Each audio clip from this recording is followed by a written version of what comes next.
right, are we ready there? Yep. Okay. Well, welcome to the first Snake and Rubies event here. Maybe we'll have another one. We're excited. The Chicago Ruby Users Group is excited to be here. The Chicago Python Users Group, we're excited to be here. And I want to just tell you a little bit here in terms of what our schedule is going to be like. We're going to first have some presentations by David and Adrian, and they're going to show us a little bit about Rails and Django, and then we'll get into a little bit of the moderated debate and questions part of the event, and probably open it up towards the end for some of your own questions, and then we're going to give them both a chance to have some closing remarks. So that'll be kind of our order of events.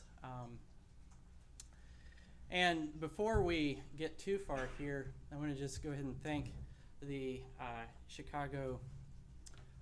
the DePaul Linux Users Group for helping us get the room here and organize things, and then also the Computer Science Society for getting the food. If we could just give them a round of applause.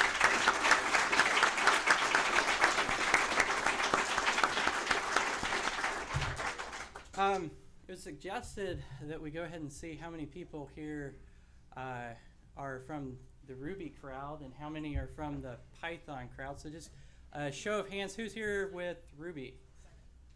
Okay. And who's here with Python? Okay. All right. Okay, who's here with something else? Raise your hand.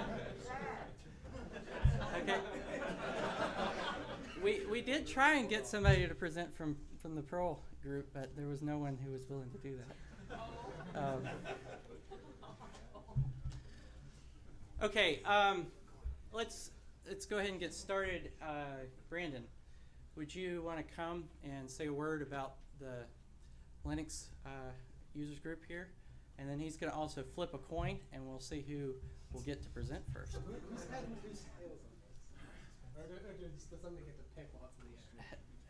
Heads or tails? Who should pick? Chris, do you want to pick? Flip a coin to see who will pick. Okay, so who's picking? I declare that Python is heads. Okay, that's fine. That's fine. Okay, I just want to be the moderator here. Don't want to work with it. I just wanted to say thanks for to everyone for coming out and everything. The DePaul Linux community is really excited to be hosting this event here on campus. For anyone who is interested in Linux, we also have a website. It's just linux.depaul.edu, and that site, we have a mailing list. We have information on our various other upcoming events. Everything that we do is completely open, free event. Most of them we do free food and everything is a little incentive to come out. But we do a lot of hosting, a lot of events on various programming, various server uses, and that kind of stuff. So if you're at all interested, please check that out. And again, our website is free, our mailing list is free, everything about us is free. So without further ado, I'm going to go ahead and flip the coin. And it is heads. So.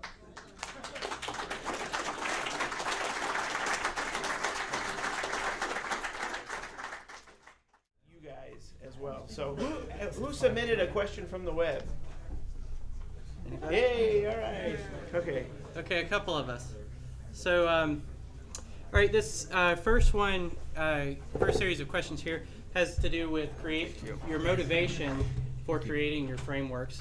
And we'll start with Adrian. This one comes in from Kumar McMillan. I was initially turned off from Django when I found out, and correct me if I'm wrong, that it did not take advantage of pre-existing Python modules designed for the same tasks, dispatching, RDBMS, etc. What was your motivation and rationale for taking this approach?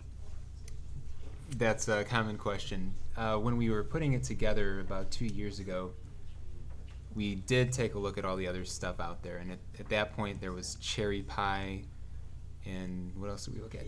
Coyote and Cheetah, for these obscurely named things. And honestly, they didn't they just didn't cut it in terms of our perfectionism and our need for things to work the way we wanted them to work. Since then, like I said in the presentation, this was like 2 years ago that we started the foundation of this stuff. Since then, there have been a number of libraries that have come out. Ian Bicking's SQL Object is awesome. But the thing is that, we have our thing and we like the way it integrates. Is that a good answer? Simon should, chime in on this, and Jacob. I mean, it was actually SQL Object did exist when we looked at it, and I think we looked at it, we thought it was pretty neat, but we weren't sure that we actually needed the object relational mapper until about 2 months down the line when we were duplicating SQL stuff and started sort of simplifying that and wrapping it up, and before we knew it, we had an object relational thing of our own, which, because it was integrated into our admin framework, that was kind of a key point for us. And then the same question kind of to David, we adapted it a little bit. There were other web frameworks out there at the point when you created, were there other web frameworks out there at the point when you created Rails? Why did you choose to create your own framework and start from scratch? First of all, I think reuse is vastly overrated. I think, especially for something like a web framework, what makes Rails Rails is that all of the components are designed from the same culture, with the same intentions, and made to fit together. Rails would not be Rails if we had just slapped a bunch of different pre-existing modules together and called it Rails. There were definitely other web frameworks in Ruby. Not as many as in Python. I don't think any language has as many as Python. But it was just, I was coming away from PHP and I was pissed enough that I had pretty strong opinions about how things should be. And it was just not feasible to find anything that was as opinionated as I was at the time. So that was just a natural consequence that I needed to create my own stuff. And also, it's more fun. I know that framework builders are supposed not to say that. But definitely there's a great joy in making your own thing. And then, of course, you have to be hypocritical about it afterwards and say to everybody else, hey, don't go making your own stuff. It's already here. So, that's where I'm at now.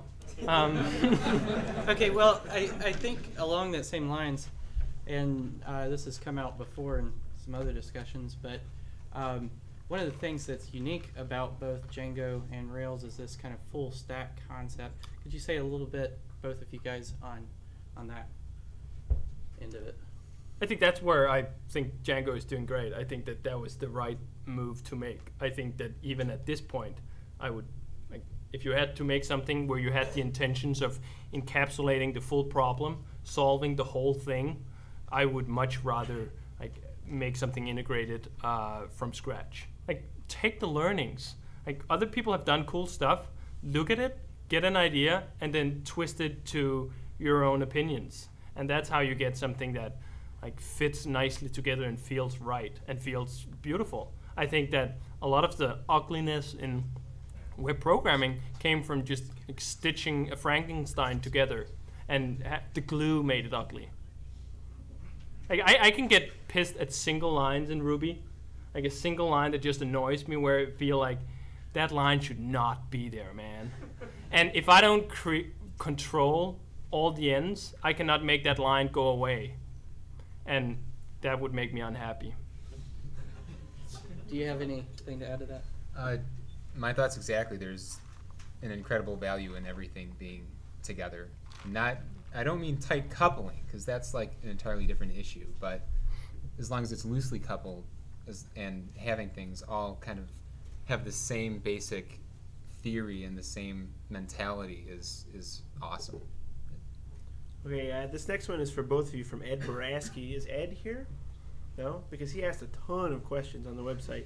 And they were all very good. Yeah, they were excellent. They were really good questions. He says, I'm a newcomer to Python, PHP, and Ruby. What can you tell me about Python or Ruby that would give me an incentive to learn it other than that I would need to know it to use Django or Rails? Adrian?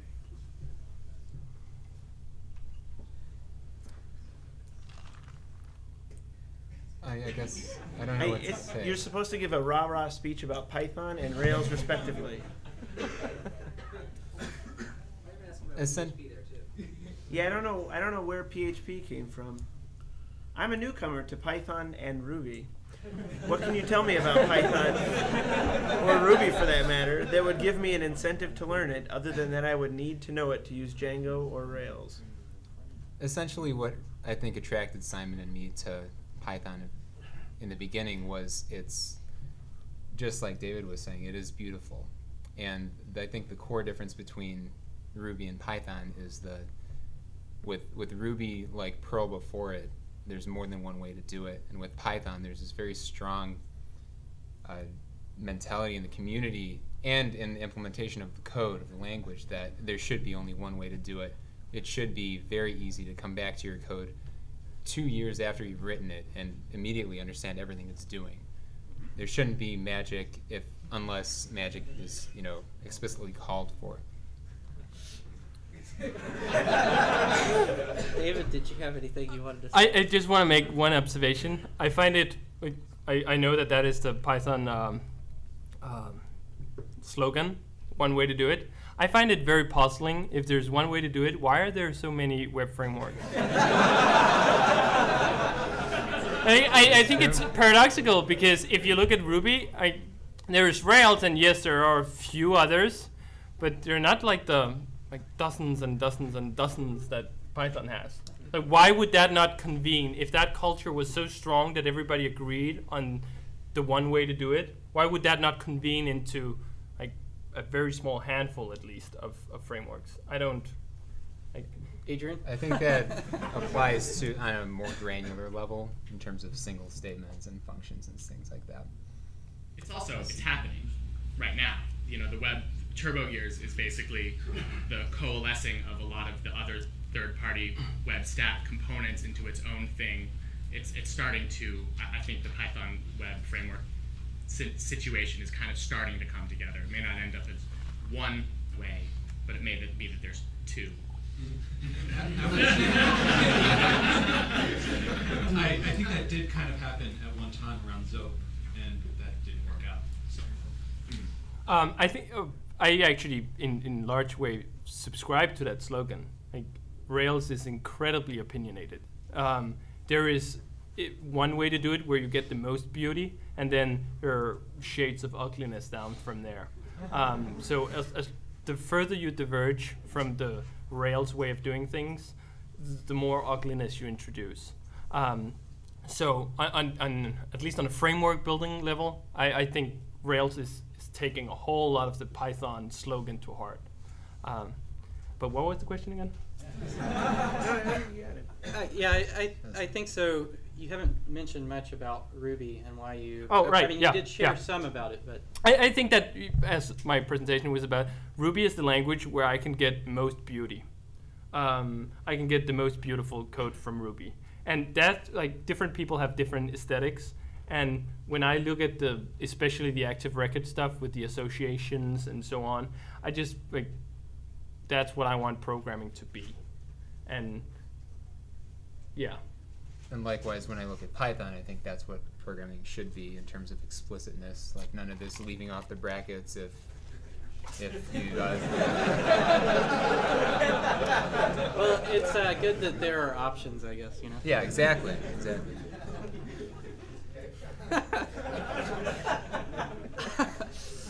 Totally. I mean, that is there's the fine line where leaving up the brackets is measurable part of the happiness I derive from Ruby. I derive great pleasure in making as many comments look like that, look like it's almost not a method call, look like it's part of the language. So, and I think that's also where in general that these things diverge a little bit, is that the Ruby people are obsessed about domain-specific languages, like in making these bundles of functionality feel like the core language. So there's the validation framework in Rails, there's the associations, we have it for configuration files that doesn't like look like Ruby code but is Ruby code. That whole pursuit of domain-specific language I see as the most apparent split in like what people are trying to do with the different languages. And that's also part of, I think, just some of the differences in the languages. Like Ruby being able to make method calls during class compilation to add new methods to the class. That leads to a different style of programming. And that Python has that as well. well, you're assigning it to attributes. Okay, You're assigning it to attributes. You're not like, give me as many as it looks in Ruby. You cannot like do that. You can assign it to an attribute and then you could do something with it afterwards. That's just not the same aesthetics. Like that to me is unbeauty. I don't want to call Python ugly, so we'll use unbeauty when I beauty. Okay. make a pointer. Oh, is it my turn? Let's see, Spec. Is Spec here? No? Okay. Spec asks, what is Web 2.0? It's a bunch of bullshit.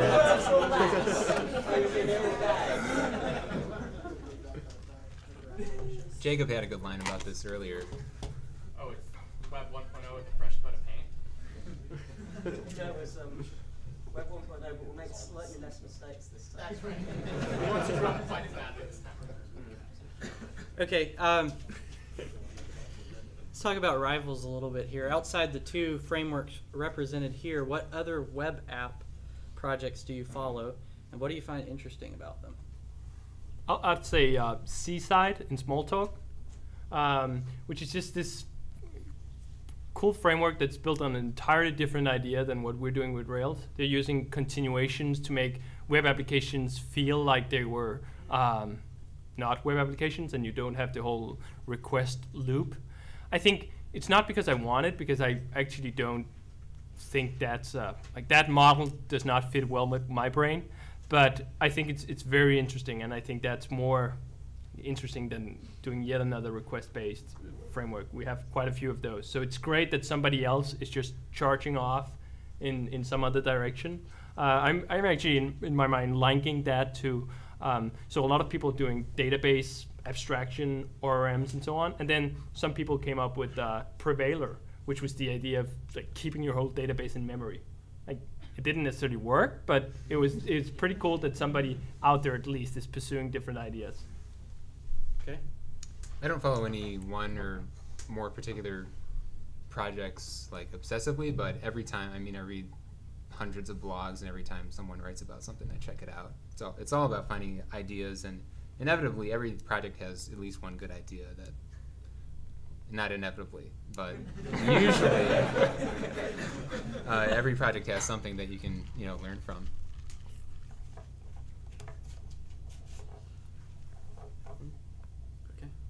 Dan Cub writes, this is for both of you. What feature do you want to borrow most from the other framework?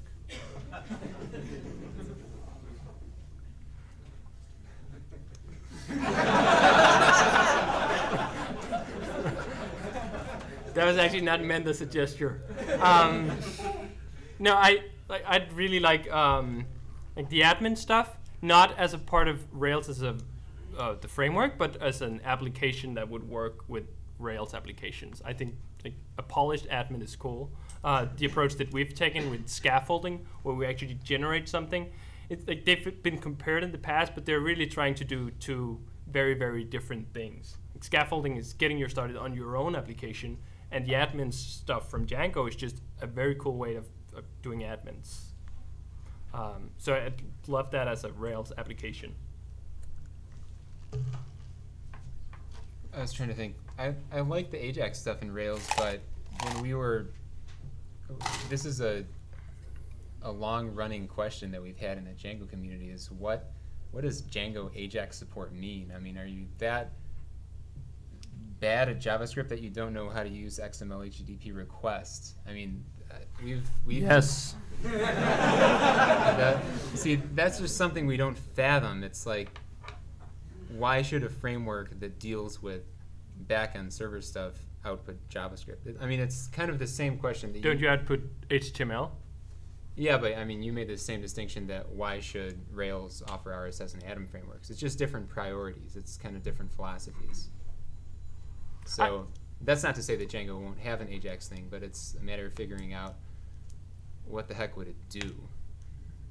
I think that what we're trying to do is, with Rails in general, alleviate as much pain as possible from the infrastructure level. And JavaScript programming for me has the highest levels of pain in web application development. So for me, that was the good fit. And like the good fit was on an infrastructure level again. We are not trying to make components in the way that prepackaged Ajax-y things. We're trying to make like the mechanics of saying, update this div in the page with something new. So like make the mechanics less painful such that you actually want to use this. The slogan we had for Ajax and Rails for a long time was just as easy as not to. So that the whole notion that Ajax is rocket science and you need special people with special gifts to do it, we did not subscribe to that notion. And we just wanted to make it just as easy to make your application Ajax as if you had made the plain old thing. And I think we're pretty far along there, and especially with the RJS stuff, just internalizing that the web is changed and the way we make web application has changed. That you now have to think about all these things that people thought about in the 80s with GUI programming, or 60s or whenever. That we're like catching up to that. And I think that that just means that we have to like change the way we do a lot of things. Okay.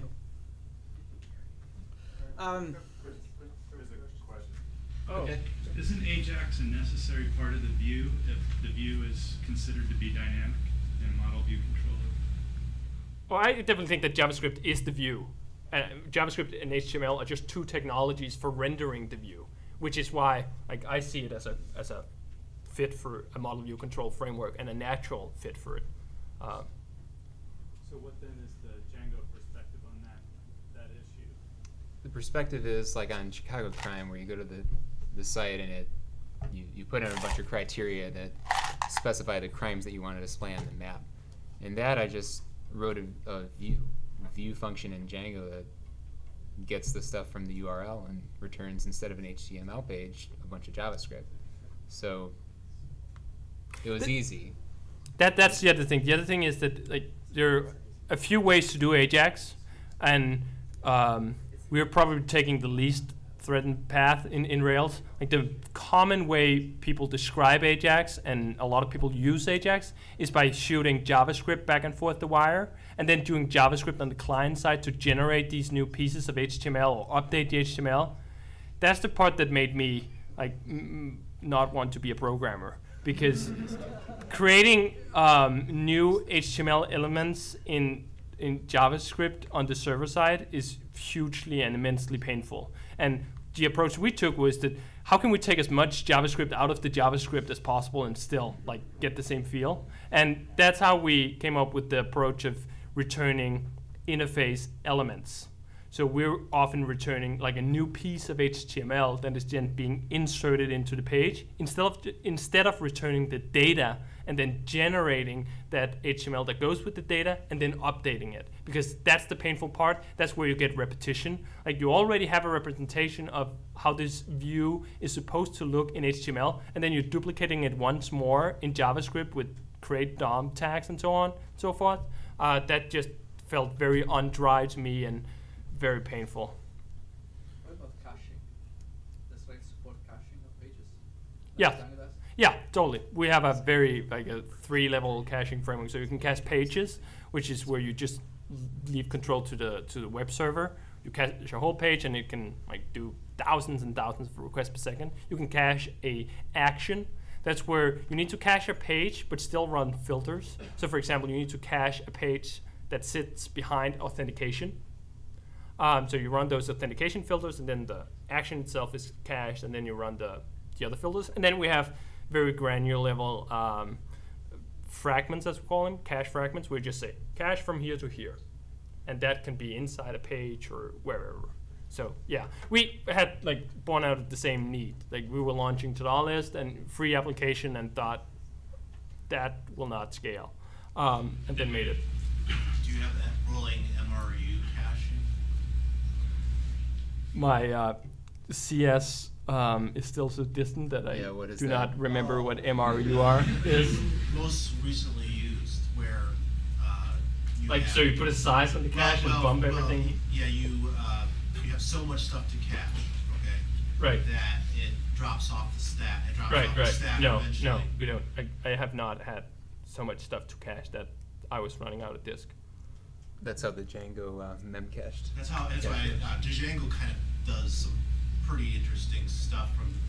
Well, there are a few caching mechanisms. I'm more of a print guy, server guy, but it follows some analogies that some of the academics would probably appreciate if you look at Django's caching mechanisms. The Rails caching is solely on output, so it's output caching. We don't have a built-in for object caching as such. Like there are people using memcached, for example. 43things.com, which is a Rails application, is using memcached to cache active record objects. And like you can do whatever you want rolling there. But I've found at least when you're caching page elements, there's not a huge need to expire. Okay. Like expire based on disk space. Okay, I do want to just go back just a minute. We had asked the question, would there be anything that you would steal from the other framework if you could? And Adrian, you had mentioned some Ajax stuff, but you kind of went back and forth as to whether that was a good thing or not. Is the answer no? Unit testing, which is something that it doesn't currently do. There are unit tests for the framework itself, but it doesn't automatically generate tests for your apps that you write. But since Simon's in town from England, we're hoping to write that today or tomorrow. This one's for David from Metin Amarov. What are your plans about adding a real internationalization support to Ruby on Rails framework? Plugins, at least for now. We have a whole new plugin system that makes it such that if you make an extension to Rails, you cannot tell the difference between the two, like between native Rails and plugin Rails. And to me, I'm undecided as to whether internationalization is an infrastructure or business level requirement, because there are a whole lot of different ways to the internationalization that not so much depend on like different perspective, and I could just pick an opinion, but more of the size and scope of the problem in your application. And also, to me at least, internationalization is not hard on a technical level, like doing string replacement. That's not where the shoe doesn't fit. It's the whole organization around having internationalization. So, for example, why are we not doing internationalization in Basecamp? Is it because it's a hard technical problem? Hell no. It's because it would totally like cramp our style. Because we would not be able to push updates like we're pushing updates like 10 times a day. We would have to, now we have to talk to the translators. What do we do if we get a support request in Japanese? It's all those things that are hard about internationalization. It's not the technical things. And to prove it, Thomas, the guy that did the application Fluxium, that just showed the video, he did internationalization for his app in like 15 minutes. And it was 30 lines of code or something. And he had a plugin, and it's working for him. And that's one of the reasons why I'm very hesitant to add something like internationalization in, because it's extremely easy to add something that's too heavy in, where Thomas, it wouldn't fit his needs anyway. And if it's just those 30 lines of code, like, couldn't he just do it himself? But we have, I think, 4 different projects in the Rails camp that are doing internationalization different ways. And I'm actually more content on that approach than picking any single one and putting it in. I don't know, maybe like a single thing will pop up that is just so beautiful that I cannot resist it, but I have not seen it yet, and I'm thinking that it's inherent to the problem domain. Okay. We have Welsh.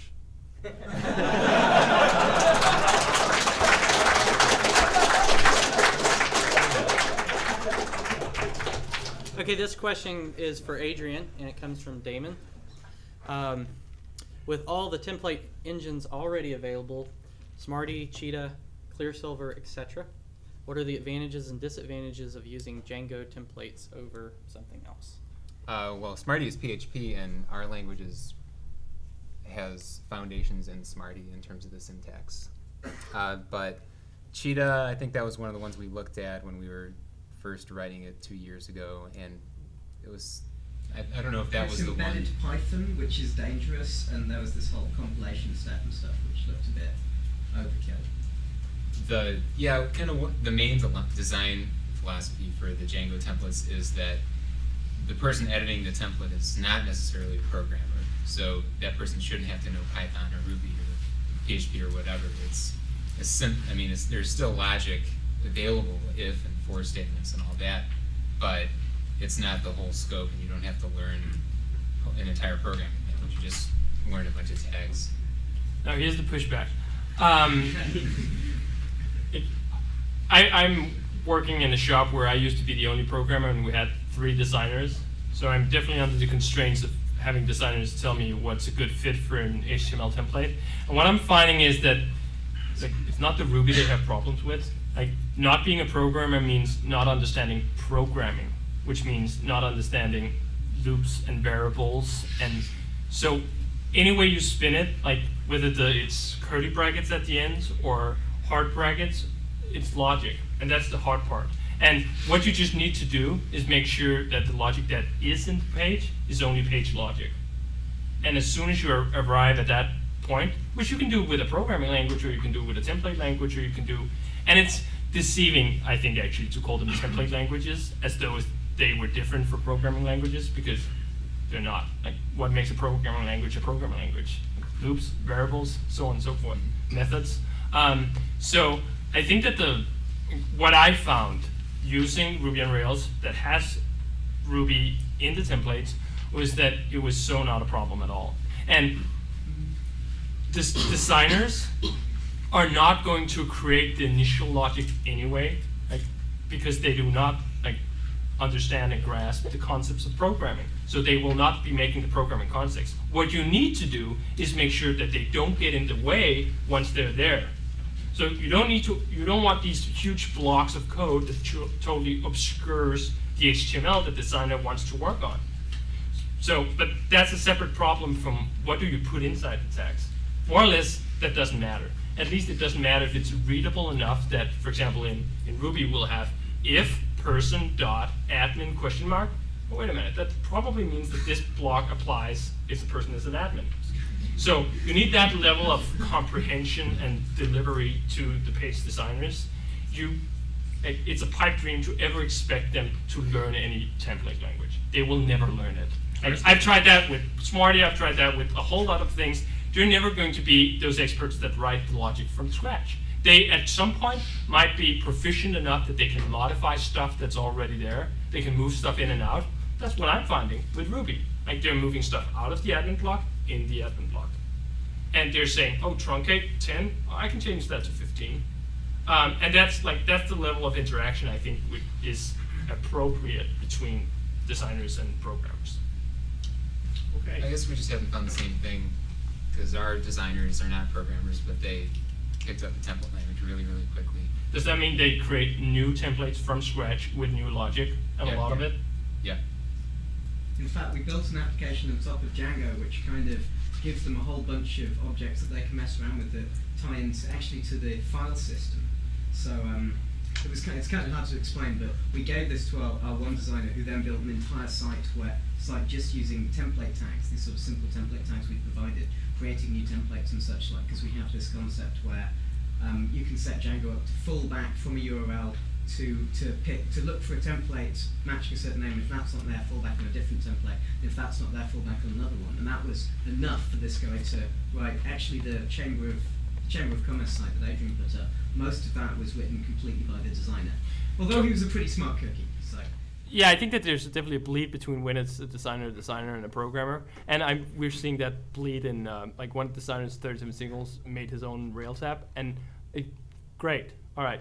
But what I'm saying is that most of the time, if you're at least, it depends on what you're doing. If you're creating websites where you're putting some content here and some content there, I can definitely see. So a newspaper site, I can more appreciate that. If you're creating a web application where each action actually have logic and the templates tie into that logic, I cannot, the single templates do not exist outside their relationship with the controller and the models. And thus, to create a new template from scratch, you would have to create the whole thing. Yeah. So it's probably on the continuum of website, web application, lots of logic, more design and presentation. The closer you get to website, the easier it gets for people to use this from scratch. The closer you get to application, it's not going to happen anyway. I couldn't help but notice that there's a new template language for Rails that was heavily inspired by Django's. Totally. It's called Liquid, and it's totally rocks. And the reason it rocks is that it's not intended for the same things. It's not intended for programmers to use. And it's not even intended for designers to use. It's not evaling, that's why. Yeah, it's not evaling. It's intended for end users of pre-made applications to use. So it's like movable type templates where you can't bring the application down. So in that scope, I love template languages. They are very, very cool, and Liquid, Django, whatever, excellent. End user development. Programmer, designer, I like them less.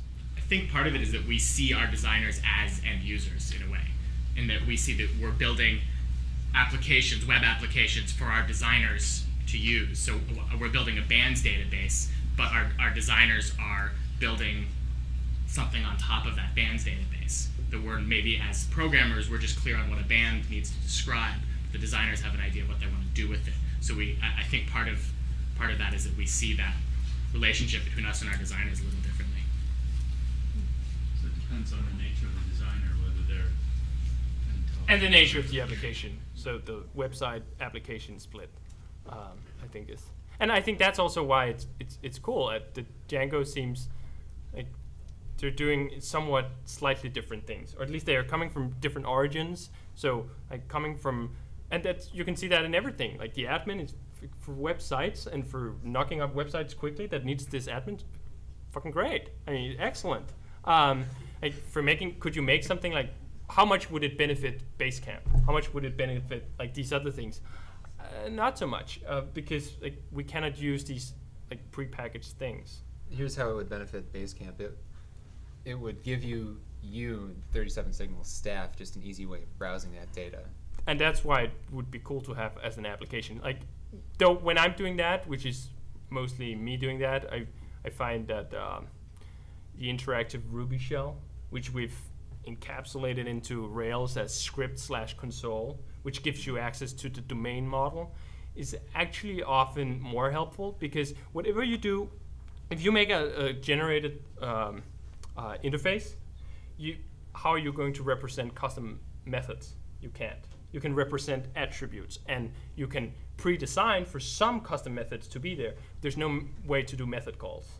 And if you have a rich domain model, which is again the website/web application split, websites usually have simpler models with fewer methods in them, more attributes and perhaps relations. And then applications have more application logic. The more you have of that, the harder it is to, our billing, how would it help billing? We have a good number of methods in our subscription class for controlling billing, for controlling when you're overdue. You can't call those methods from a predisposed admin interface, unless of course you do hooks for when you save an object, call certain methods. Sure, but it's it won't give you. I'm doing a lot of this administration off the site through the console, exactly because I get access to the full domain model where I can call all the methods. Not saying that one excludes the other, just saying website more helpful, application less helpful. So it's a split. And some applications are more websites with a little bit of application, and some applications are some website and a lot of application. And I think that's where it's cool that Django is more on the website line of it, and Rails is more on the application side of it, and that's we need things that are better optimized for spots along the line. Okay, I think we need to keep moving here. All right. Web luminary Chris McAvoy writes, if you were to start your... That's me, that's the joke. If you were to start your framework over from scratch, what would you change? But it's for both of you. Change technically, culturally, community? All the above. Okay.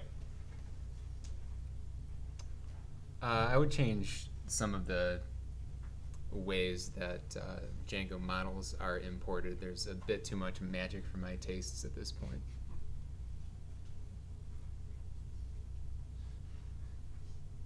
I would perhaps ramp up faster on community support. So for fairly long time, we had just a wiki, which was mailing list. It was ticket tracking. It was patch tracking. It was documentation. It was everything. Wikis are great, but not that great.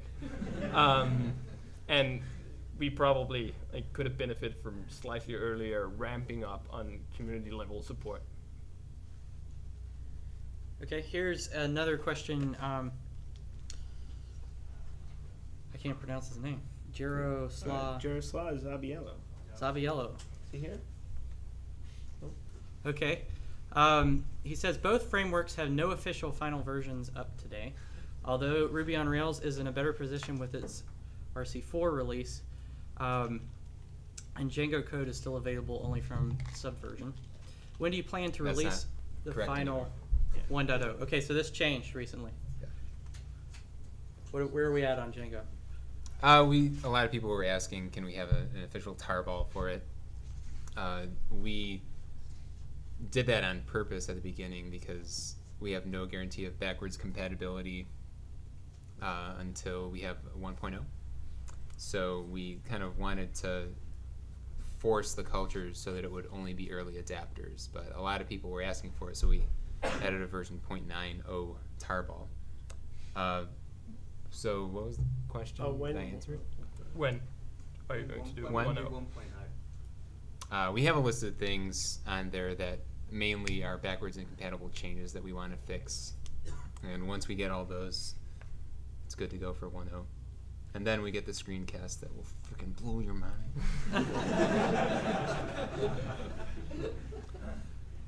For Rails, it's actually very deceiving. We have, in technical terms, been 1.0 since December of last year? In the sense that we do not make backwards incompatible changes anymore. And we haven't been doing that for almost a year now. So we should have been calling the upcoming release 2.0. But for stupid reasons, we did not release 1.0 when we instituted the no backwards compatibility breakage anymore. So Rails has been in that mode for a good long time now. And any application since February at the very latest would still work on new stuff today if you weren't doing nasty stuff. And we're at RC4, and I think we have 2 things left on the ticket list for when to do the final release. And we've branched off such that actually some of the stuff you saw today are not going to be in 1.0. It's like the through and the as and all those things are not going to be 1.0. That's going to be 1.1. We have a 1.0 stable branch that has been sitting for like a month. So, do you have a question? Yeah, a question relating to that. So, not breaking backwards compatibility, does that mean that my render underscore partial still works? Still work? Yep. Or? We're all methods, they're deprecated, but they're there and they're working, and we're actually I've done some fair amount of legwork to make sure that all these things still work. And that's another thing where Ruby just surprised me once more. How easy it was to change an existing method and give it whole new parameter structure and make it work with the old structure too. Inside, it's less of the beauty that I would like it to be, but it's very cool that we could make it happen. The order of arguments could be different, and we still made it work. Yeah. Okay.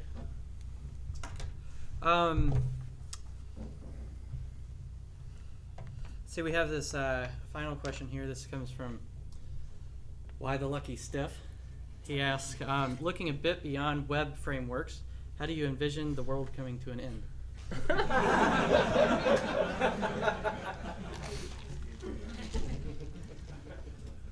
Well, I'll scope world to mean software development. And I'll then say that if we let sedimentation keep at the rate it's going now, that is, do we just build on top of decisions made far too long ago and expect to save the world that way, we are going to fail. In other words, if people keep creating new Java applications, the world is going to come to an end. Like, we've moved on. It was fine for a period, and it served a purpose, and everything serves a purpose, and Ruby will see that day too. The only difference is that the day is today for Java, and it's not today for neither Python or Ruby. Yoko Ono. Okay. Let's move on here to just a few questions from the audience. How much time do we have, Brandon? Well, I mean, officially we've got another 15 minutes, but I don't think they're going to be coming up here anytime soon. So. Okay, well, let's do this. We've got a microphone right here, and what I'd like to do is to say the line can only be 3 people long. If you want to come up and just in the center aisle here, stand and ask a question, you can do that. We will do this for no longer than 30 minutes. We'll time box it. So, go ahead. Okay, there's a question for David, and it's not meant as a criticism, but it might sound like one. With the Ajax stuff in Rails, does it pay any attention to sort of the whole, like, what if JavaScript's not there, accessibility concerns, and so on? Yeah. The unobtrusive model where if JavaScript's not there, stuff still works, it's just a bit slower. Yeah, it does. It does in the sense that there's no way to guess how it should work if JavaScript was not there.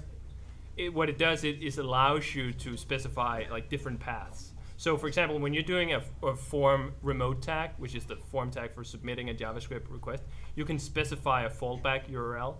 That'll, like, if JavaScript is not there, the form is going to be submitted, and you can create your own backup method for that to catch it. The same thing with link to has some fancy smanciness for making confirmed boxes. More along the lines of the RJS stuff you showed with the Ruby syntax that generates JavaScript. Right, yeah, that too. You can totally do that. So when a request comes in, you can say request dot, there's 2 ways of calling it. The short way is XHR question mark, which is XML HTTP request question mark. That method is always there. So you can differentiate in your controller what to do if this is an AJAX request, what to do if this is not an AJAX request. So if AJAX request, do the RJS. If not AJAX request, do something plain old normal. What I'm finding though is that I think the web tried this once. They tried this once where they built one application for Netscape and they built another application for IE, and like that's not the approach that making programmers happy. So what I'm seeing in real usage is that people just accept, if I'm going to do AJAX, it's IE6, Safari, Firefox, and up. If you have something else, too bad. Yeah. But that's totally the position of 37 Signals. All our applications today require one of these 3 browsers or you cannot use them. And we're doing very well, thank you. I just say that for some applications, and perhaps more for, like, if you're making a newspaper site or something, maybe you cannot say, well, screw the 5% or screw the 7%. When we said all our applications at 37 Signals are going to be AJAX-y and require new browsers, we effectively said screw the 7%. So 7 was the percent for our applications, where you say, you're going to have to upgrade, buddy, or you're bye-bye. And I think that's, like, depends on the business situation. But it's pretty costly to maintain, like, 2 paths through the application. You can do it, though. I have not actually heard of anybody who, like, went that whole line, though. What if JavaScript's not there, accessibility concerns, and so It does, yeah. the unobtrusive model way, if JavaScript's not there, stuff still works, it's just a bit slower. Yeah, it does. It does in the sense that there's no way to guess how it should work if JavaScript was not there. What it does is allows you to specify like different paths. So for example, when you're doing a form remote tag, which is the form tag for submitting a JavaScript, This is the best city in the world. you can specify. It's going to be submitted, and you can create your own backup. I think not being Silicon Valley is a good first start. I think actually like creating your startup, if you're doing a web startup in Silicon Valley, is probably one of the worst things you can do, because that whole culture is just not very supportive of the kinds of startups I like to see. Like it's the VC route, it's the like that kind of big money, scale out quick, get a whole lot of employees kind of thing, and that's like we're creating frameworks that lets one person or 3 people do pretty cool stuff. Why do you need the VC money and the Silicon Valley office? It's got family here, like it a lot. All right. Thanks. This is the era of the internet. Why not? Exactly. It doesn't.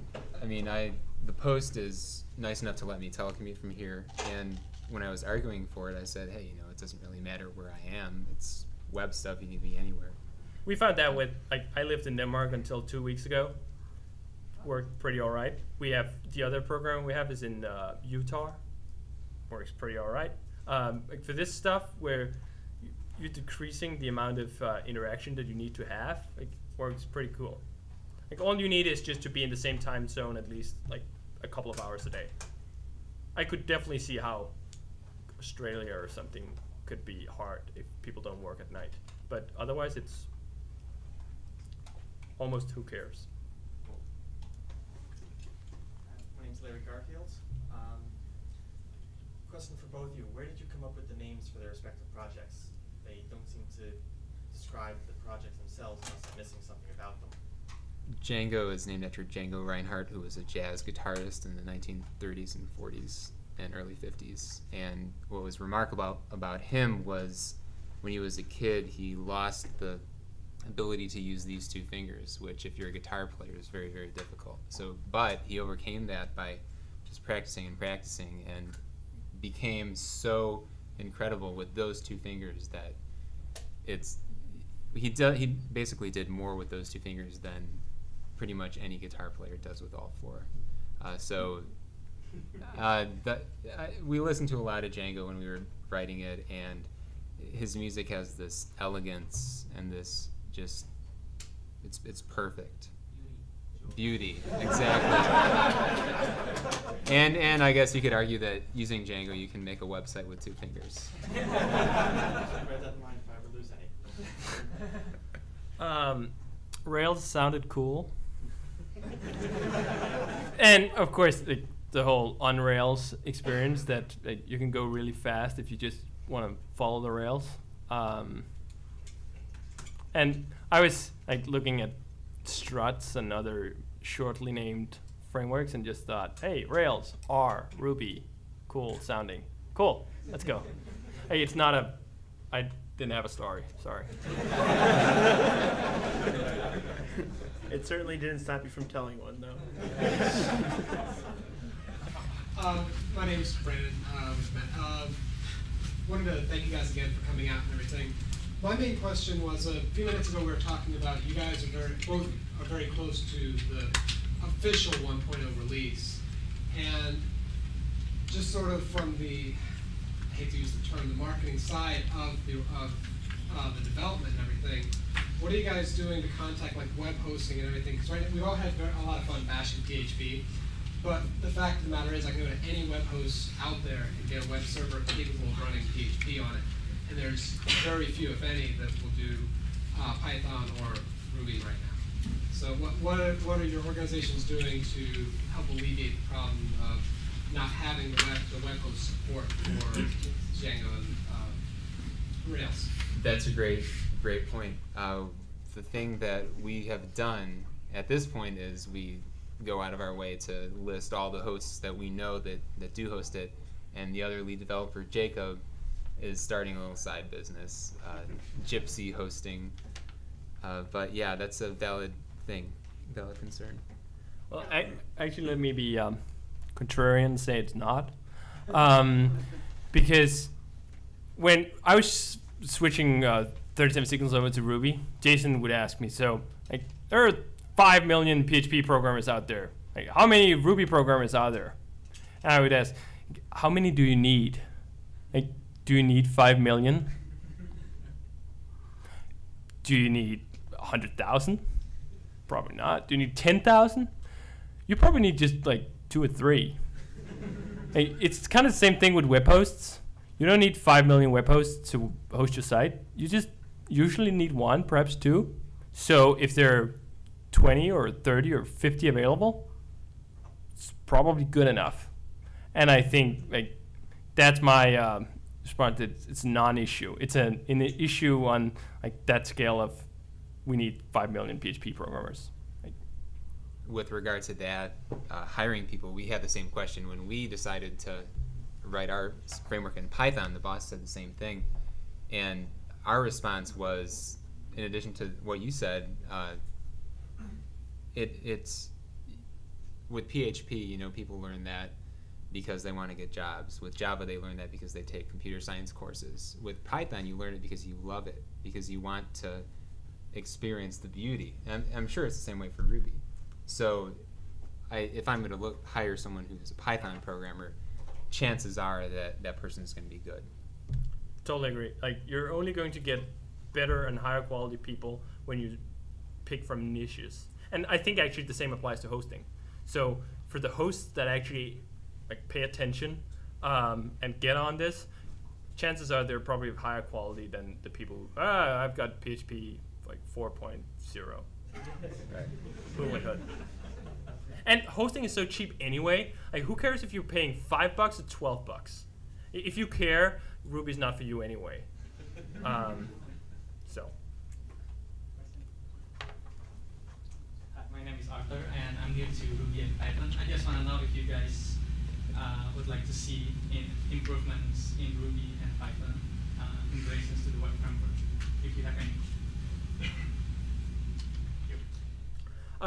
One thing I actually like with Python that Ruby was promised to get in 1.8 and goddamn didn't was name parameters in method calls. Better support for it. Like, the support we have now is basically just you pass the last parameter in as a hash, and it works all right and it looks pretty okay. But I like name parameters through support better, and it's coming in 2.0 and of Ruby, and I'm looking forward to that.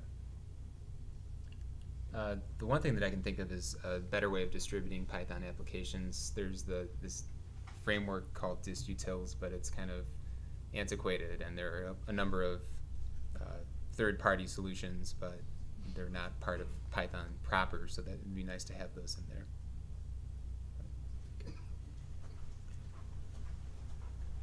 My name is Quinn Slack. I'm from a few miles up north, and I have 3 questions about the early stages of your products.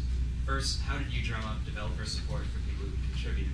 How did you get the word out to people who use your frameworks? And did you ever feel like you were giving away your own baby and people were doing stuff that, you know, didn't have your imprint, you didn't like that? I'll take 3 quick. So drum up support, basically say, like, this is the best thing that's out there, and if you're using anything else,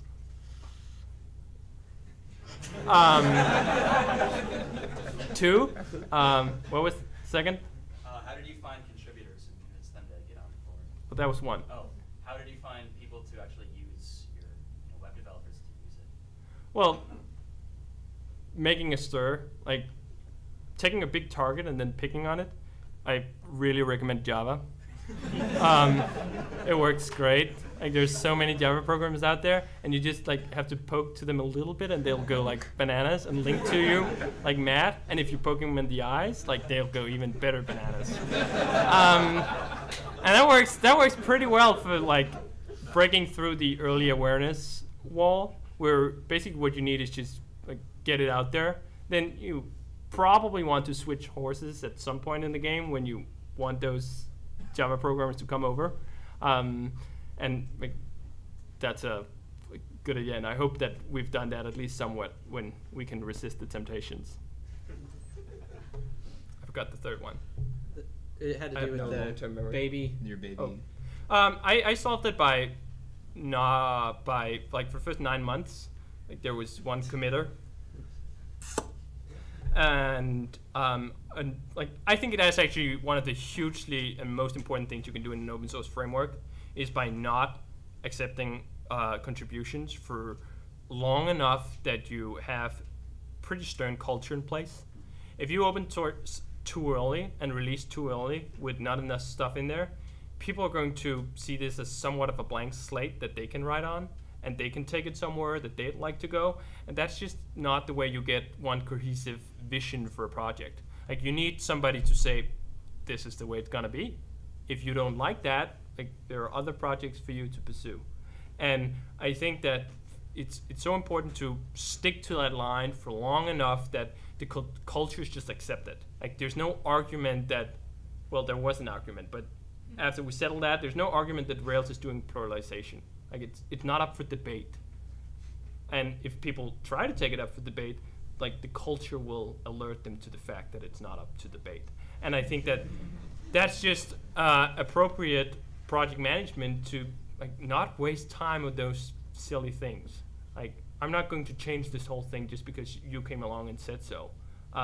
So a good level of dictatorship for long enough to establish like who's the boss is appropriate for most open source projects. And a lot of the projects I see fail exactly for that like reason.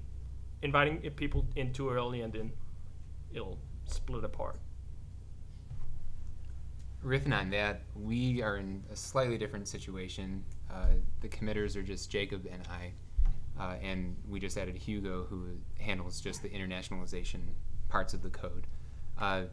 We're still early enough of a project that we do want to hear people's opinions in the community, and people feel like they do get their say in how the framework is, advances. But with that said, we kind of have final say, so we can say, that's a really good idea, let's take it in, or that's not so good, sorry. So we do kind of feel protective of it, but we are very open to new ideas. The other questions were, how will it be marketed? This is the thing that I really admire in Ruby on Rails is the marketing, the videos, and just, marketing, which is brilliant. We have some tricks up our sleeves that we'll pull out. It's been really, really hard because we want to get people interested in our framework, but we don't want to get too many people interested until 1.0 because we don't want to piss people off with backwards incompatible changes. So I can make a screencast, people volunteer to make screencasts, but if some little tiny syntax changes and then it's in a screencast forever, that screencast will be inaccurate, and we just don't want to risk that. I guess it's the perfectionists part of the Django mentality. How will it be marketed? We're going to blow your minds. I think that answered your questions, didn't it? I think the one thing I would say is that you also have to pick the right time for when to scale. So today, Ruby on Rails actually has 12 committers, and we have a fairly large group of people around that. And that came at the right time. Like Rails would not be the framework it is today if I have just clinged on to the commit rights forever. So just have to, once you've established that culture, you're going to find people and find patches that, hey, looks like something I wrote. And once you get that feeling, that's a good candidate for letting somebody in. And that's also just representing that we're at different stages. Like Rails has been out for a year longer than Django, and that, of course, the mechanics of the community are then different. And we've been not making backwards incompatible changes for soon to be a year. So it's just different stages, and I think they're on the right trajectory. My name is Fawad, and my question is for both of you. Do you guys have any plans for supporting HTML elements at a higher level, like manipulating the properties from the server side, or and raising events from elements as opposed to just dealing with postbacks as a whole. I don't understand the question. Well, let's say. Are you Ajax or? No, not Ajax. Just as at an HTML level, like for example,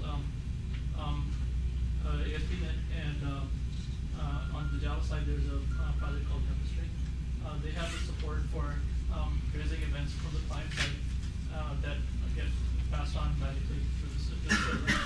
And so you can say your text box dot text equals whatever on the server side, and it gets reflected on the client side.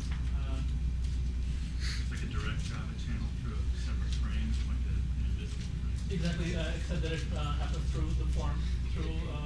Yeah, I just it's like the new version of that called Ajax, I think.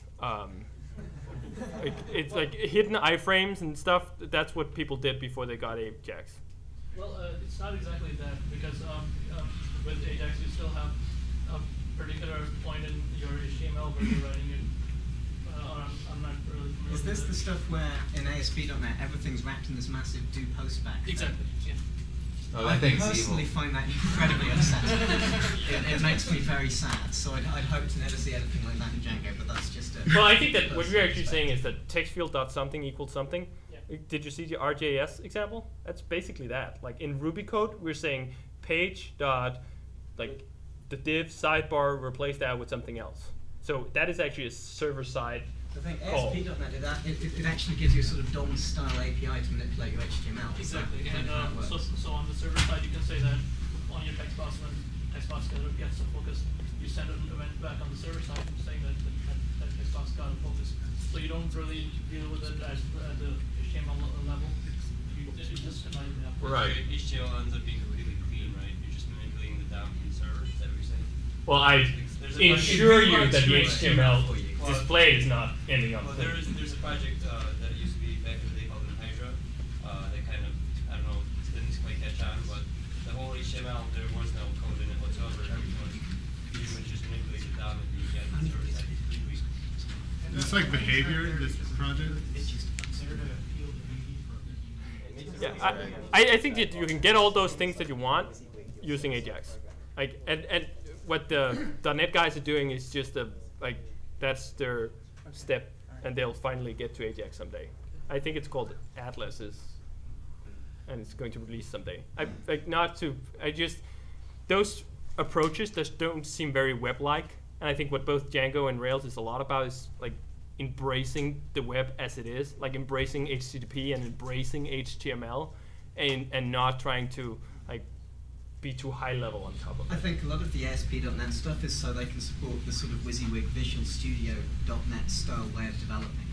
So, yeah, that's something that I know Django isn't really particularly interested in, is that the sort of IDE level for doing stuff. Well, that's the impression I got, but I'm not an expert. IDE with just an IDE level thing, because you end up doing all that by yourself, right? So let's say you have a text box, you've got in Django, or if you don't have that facility, you've got to write your own JavaScript to say onClick equals, and you post back to the server. Yeah. You get the same. Or you can make that less painful, which is that is Ajax support in Rails. That is taking that and making it less painful, but not changing like what it is. So keep the nature of the beast, but just like make it less painful. Yeah. Okay, we're gonna let y'all two ask your questions, but that'll be it. My name is Liz Cortell. I live here in Chicago. My question is really more about servers. I'm checking out the Ruby on Rails. I guess this is really more of a Ruby question. Website, I saw the two intriguing words, light HTTP and fast CGI, and it seems that you want to breathe some new life into fast CGI and make some inroads in the Apache or domain. Tell me more about what you like about that. You repeat the question. The web server combination of light HTTPD, a light web server plus fast CGI as opposed to Apache. And there's stuff on the website about running Ruby on Rails on top of that combination. So could you tell me more about why you like that? Basically because fast CGI is one of the ways where you can like get a CGI-like interface to your app and like just make it fast. And the thing about that is that it's like the project is from '95, and in some ways it definitely shows that it's from 95, and especially the integration with Apache shows that it's from 95, in the sense that Apache 2 is like kind of iffy support for it. You're talking about Ruby, correct? No, I'm talking about FastCGI. And oh, okay. So, and we're just using FastCGI as like currently the preferred way of making a Rails application scale. But the problem with FastCGI is that it only works really well on Apache 1.3x. But the cool thing about it is that LightHTTP, the web server you mentioned, has excellent support for it, and it's actually maintained, which is the problem with Apache. Like, they stopped doing any FastCGI stuff in 2001. Any idea, is there a mod Ruby for Apache? There is, and we originally ran on that, but mod Ruby and mod Python and mod Perl has like issues where usually it is shared interpreter, and shared interpreter for Rails is not good. Okay. Because we're like, you cannot have like the class, if you modify that in one app, it's going to be modified in another app. So should go fix that. Threads. Yeah, my Python doesn't share interpreter. Oh, it doesn't? Okay. Yeah, and it's kind of fixed with mod Ruby, I hear now too, but it's just not very attractive. Also because it ties, like that's actually the most important point. It ties the interpreter to the Apache process. So each single Apache process you have will have a copy of the interpreter, which totally sucks for performance if you need 200 Apache processes to handle static thing. You can then route around that and blah, blah, blah.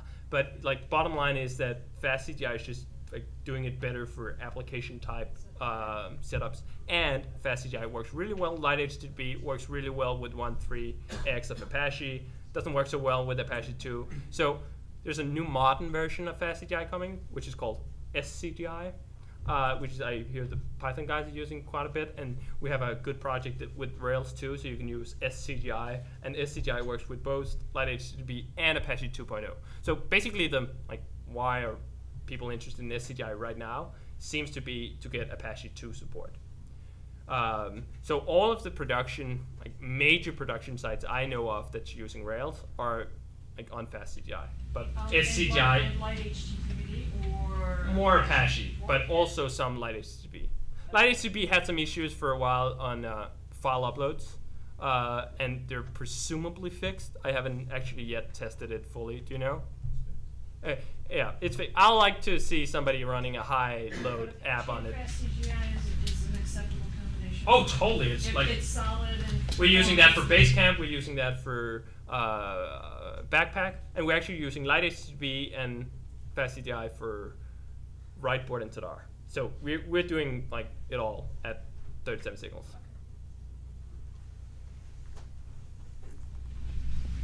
Hi, I'm Ryan, and I also live in Chicago. Basically, my question is for David. When you were developing the framework, what made you choose the active record pattern over some of the other object relational patterns that people like Martin Fowler presented, like the data mapper pattern? Right. So my inspiration for active record was obviously reading Patterns of Enterprise Application Architecture by Martin Fowler. I thought that was just like describing all these things that I have like kind of felt and touched upon doing my PHP stuff and putting them into like concrete words. And what I found was that I oftentimes want to trade flexibility for productivity, and I'm fine saying like I can just do it this way and then I can do it 10 times faster. The data mapper pattern, where you describe like how all these things relate from database to object, it's just an incredibly verbose pattern. And yes, you can map anything in the world with it, but if you're just trying to do what you want to do most of the time, it's pretty bad, just because you need to have to do so much stuff. And what I found interesting was that all these RM mappers in Java, they were all data mappers, and it feels like a very Java-ish pattern. And Active Record just said you can get like 80% of what you get from the data mapper in flexibility for 20% of the effort or less. And the original Active Record pattern had a number of issues. One of them was inheritance. Another of them was it associations? Like there are two like main issues described in the book saying this is why Active Record is not widely used. And I was thinking, like, why don't you just solve those two problems and like then it would work. And that's what Active Record did. So Active Record solved those two main problems described with the pattern, and I'm very happy with it. Last question of the day. Last question, yeah. So this is on Jason Hoffman. Dan Benjamin's always made the point to me that Python and Ruby should be one second language so that you understand what ugly is. And so my question is in order to know beauty and how well things should normally work, what do you think a project like Django and Rails can do to keep on either promoting good programming skills or making sure that people understand what ugly is?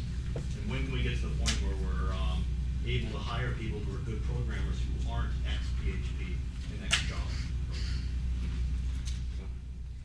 I think that's an interesting question. I think that if people started out doing Python and Ruby, they would certainly never ever tolerate what is PHP and Java. It seems like it's incompatible ways. Like people usually come in through PHP, Java, something else, and then they come to Python or Ruby.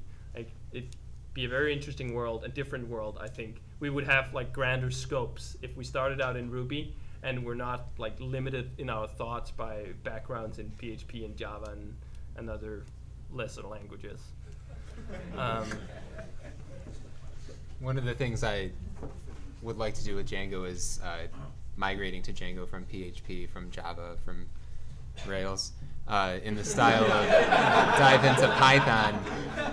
In the style of Dive into Python, which is a book about Python for experienced programmers coming from other languages, and that it's called Dive into Python, and it's free. DiveIntoPython.org by Mark Pilgrim. So doing something like that, I mean, just to help people migrate, but also to promote the language. I know also, speaking along those lines, there are like 7 or 8 Rails books in production at various states, and I think at least 2 of them, one of them is from PHP to Rails, and the other one is from Java to Rails. So like people are at least addressing that on a documentational level. Can I ask one question? Because a lot of people in this room are Perl programmers. You guys have never talked about it. Where does it fit in the scheme of things? I mean, is it as bad as PHP? Is it? Well, I think actually Perl was immensely important to the development of programming languages. I don't think programming languages like Ruby would look the way it did if we hadn't had Perl. I just somewhat, like, without offending anybody, well, I see it as a step on an evolutionary chain. Like Larry Wall, like tried out some cool stuff and like hippies and LSD, and like we opened our mind somehow, and like, that's great because it's opened our mind for other perhaps more like sensible things. But it serves, and like what I'm basically saying is that like Ruby, we wouldn't have Ruby if it wasn't for Perl. So like Perl deserves all the thanks in the world for that. I just don't I don't see. Is there a convenient migration path? I think that Ruby's actually trying exceedingly hard, and some is claiming too hard to like be welcoming to Perl. There's a lot of like Perlisms that you can do in Ruby, but that are like not encouraged. I think Perl and Ruby are somewhat closer together in the not a strict focus on one way. You can get the one way in Rails then. But I guess languages, I think that Perl programmers naturally feel more comfortable in Ruby than they do in Python. But like that's just the few Perl people I've talked to who've tried Python and Ruby. Okay, let's go ahead and move on, and I'm just going to let you have your closing remarks. We'll go ahead and start with Adrian. If you've got some things you want to add here, and then David will wrap up. I didn't have anything planned, but I just wanted to remark that it's been really cool seeing how similar the two projects are, and also the differences. It's interesting how the philosophies are just different, and we both have our reasons, and they're both good reasons, but it's just very interesting to see that, and my eyes have been opened, so I appreciate this. Thank you.